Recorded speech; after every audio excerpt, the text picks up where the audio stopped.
Alright everybody, back here with you to do another kind of mini tutorial. I had somebody ask a question with regards to how I get my tools angled, and I'm going to answer that for you tonight. I usually use a brush that is angled from Princeton, that the company has already made it that way. It's Princeton's Angle Spot Detailer. And it's very handy with painting, especially if you're doing videos, because it is on an angle and you can see what you are doing. And with the videos, then I'm not in the way of the camera, I'm not hitting things, and you can see it better, which I think is just best all around for all of us. So I want to thank Cindy Palmer tonight. She was the one who suggested that I make a video of this to kind of give people an idea on how to get angled tools. So here we go. You can purchase this one, or if you have paintbrushes that have a hollow ferrule, you can bend them yourself. So this one, I actually have done this video a couple times and I cracked it because I did it too many times. So you can see there, it does do an angle, but I broke the ferrule on this one, which is a bummer. It's still pretty sturdy and it still works. It's a liner brush, and I just angled it using my needle nose pliers.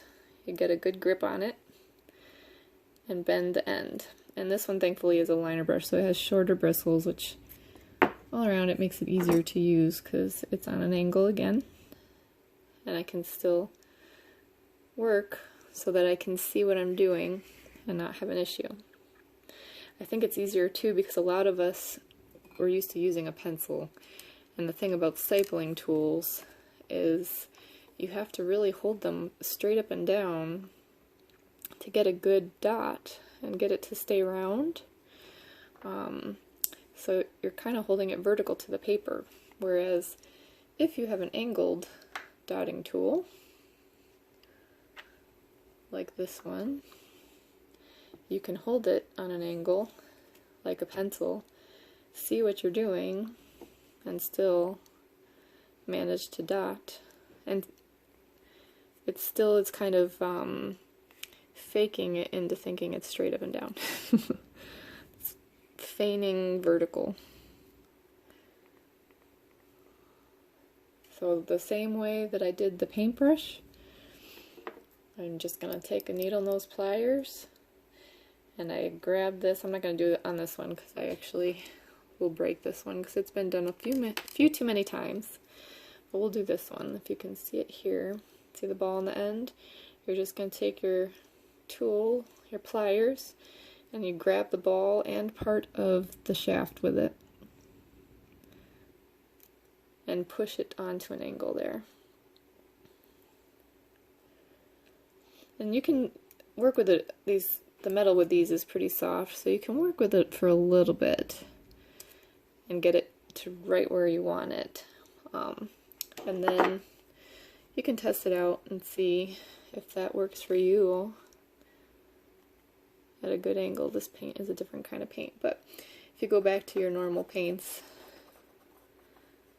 the water-based acrylics, which do the dots the best, I feel, then you can see what you're doing and you have your angle. So like this one I was saying, if you have paintbrushes that have a hollow ferrule, you can just grab it where you want.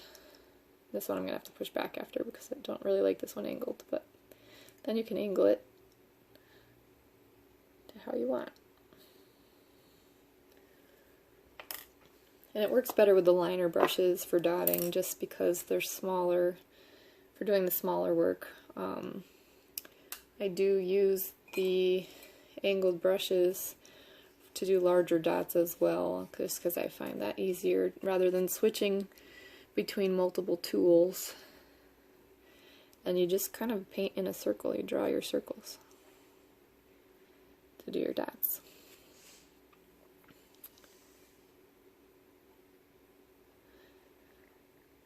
And it's helpful if, like I said, you can see what you're doing. The bristles are really nice on these ones.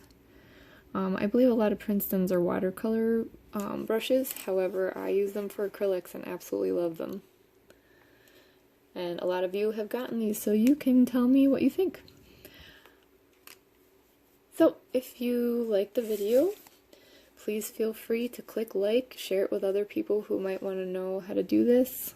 Sometimes things seem self-explanatory and some people don't need this assistance, but sometimes I need a quick thought on how to do things or try to figure out how to get things the way I need them to work for me. So, I will say, if you don't have pliers, I have used scissors before to angle the ends. It just needs something that you can get a grip on it with. I don't suggest this, I guess. I don't want anybody to get hurt working with the scissors, but it will work to bend the ends as well of your tools.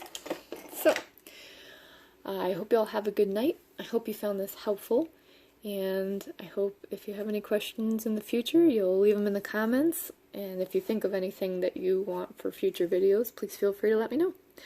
Have a great night. See you next time.